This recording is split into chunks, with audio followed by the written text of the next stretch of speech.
intensas que son raras en estos tiempos por esa zona y que han inundado parte de Alemania, Bélgica, los Países Bajos y provocado ya casi 1 millar de muertes, centenares de desaparecidos, mucho daño en la infraestructura vial y también muchas personas, miles de personas desplazadas de sus hogares destruidos a causa de la lluvia que se le atribuyen al cambio climático, Señores, al tiempo. Estamos hablando de lugares donde hay desarrollo, mire eso. Sí, no, terrible, como si fuera por aquí, por el Caribe. Alemania. 150 muertes en Alemania. Solamente en Alemania, no, ya van más de 200. No, 200 ya. Sí, pero en Bélgica también, los Países Bajos, un desastre total. Una crecida en los ríos, básicamente, sí. por eso usted ve estas ciudades, pequeños pueblos europeos, muchos de ellos están, bueno, la mayoría... Gente que no está impuesta a ver eso. No, están en márgenes de ríos. Entonces, las lluvias, los ríos desbordados, todo ese tipo de cosas han provocado la mayor parte de los daños. La canciller Angela Merkel, que estuvo por Estados Unidos y que ya está de salida y que es un referente, es la principal líder de Europa. Ella fue por 5 días y nada más duró 3. Sí, tuvo que devolverse por la crisis en su país, pero decía Merkel, repito, tiene mucho liderazgo en Europa y en el mundo, es muy admirada. Hacía referencia a la necesidad de que los países entren en reflexión sobre las situaciones que provocan el cambio climático, que se tomen medidas porque, como bien apuntaba Geomar, esto es un país desarrollado.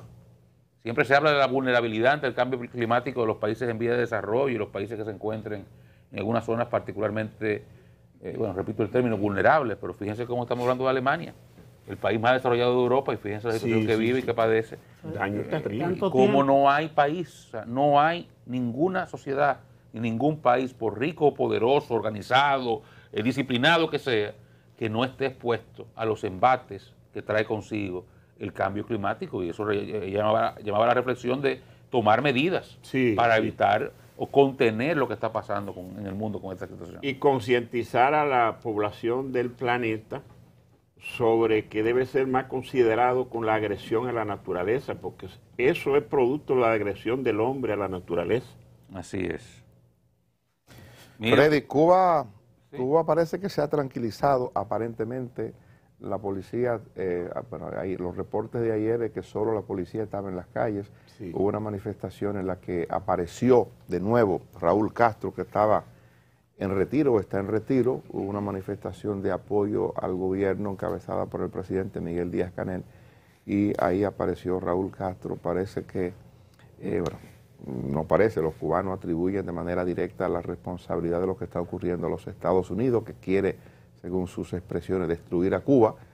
Pero es interesante el proceso. Yo creo que esto no para. Esto que se ha iniciado en Cuba es difícil que pare. Inicialmente las autoridades cubanas han tenido que flexibilizar algunas cosas, porque ciertamente parece que esos reclamos han ido en aumento de medicina, libertad, ese tipo de cosas que ellos no tienen, alimentos.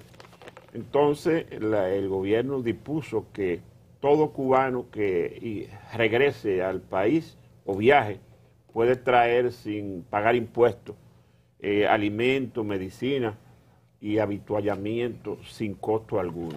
Esa es una buena medida, pero no es lo suficiente. Los cubanos piden libertad sobre todo, libertad de tránsito, libertad para hablar, para manifestarse, y eso parece que el gobierno, con lo que ha dispuesto, está en condición de comenzar a flexibilizar algo, y ojalá eso suceda, porque de lo contrario las manifestaciones, las protestas continuarán. Estados Unidos es el que menos le conviene desestabilizar zonas y estar agitando. Cuba, claro, tiene una situación adentro que deben de cambiar. Que consulten con los chinos y con Vietnam, que hicieron un proceso, y que si los chinos y los vietnamitas pueden ayudar a los camaradas cubanos a hacer la transformación, reconociendo que es imposible usted tener en control a tanta gente.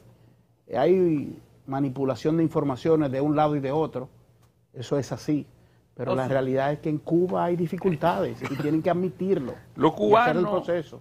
cubanos se le muere un burro a un campesino cubano y le echan la culpa a los americanos. La culpa de todos los americanos. Yo dudo mucho que los Estados Unidos tengan algo que ver con eso como Estado. Seguro hay gente en Estados Unidos que trabajará eso, pero dudo mucho que tenga que ver como Estado ellos metidos en eso. ¿Qué está pasando en Cuba? En Cuba el problema es adentro.